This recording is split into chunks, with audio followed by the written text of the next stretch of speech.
ఇంకో పర్పస్ ఏంటంటే ఇప్పుడు మేము శాండ్ సీవింగ్ చేస్తున్నాం. యాక్చువల్గా శాండ్ సీవింగ్ కు ఇది మేము ఇక్కడే వాడుతున్నాం, ఇంకెక్కడ వాడట్లేదు అది. సో అది మా డెవలప్మెంట్ అది, అంటే మా సైట్ కండిషన్ బట్టి మేము అట్లా డెవలప్ చేసుకున్నాం అది. సో శాండ్ మనము దాంట్లో స్క్రీనింగ్ చేసేటప్పుడు చాలా మంది, ఇప్పుడు దాదాపుగా మాకు 8-10 మంది లేబర్ కావాలి. సో ఇప్పుడు మేము ఆ 8-10 మంది లేబర్ని మేము ఓన్లీ 3 లేబర్తోనే మేము పని చేయించుకుంటున్నాం. మిగతా పని అంతా ఈ బాబ్ క్యాట్ చేస్తుంది. సో అది శాండ్ స్క్రీనింగ్ అయిన తర్వాత కూడా అది మళ్ళీ మేము లోడ్ చేసి విల్లాస్కి మేము ట్రాన్స్ఫర్ చేయాలి. సో ఎందుకంటే అది యూజ్ చేయడానికి.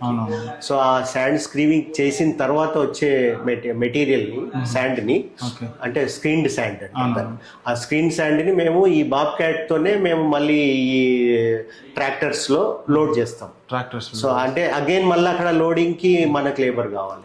సో ఆ లేబర్ ఒకటి మాకు మిగిలిపోతుంది, చాలా సేవ్ అవుతుంది లేబర్ లో, టైం ఒకటి సేవ్ అవుతుంది.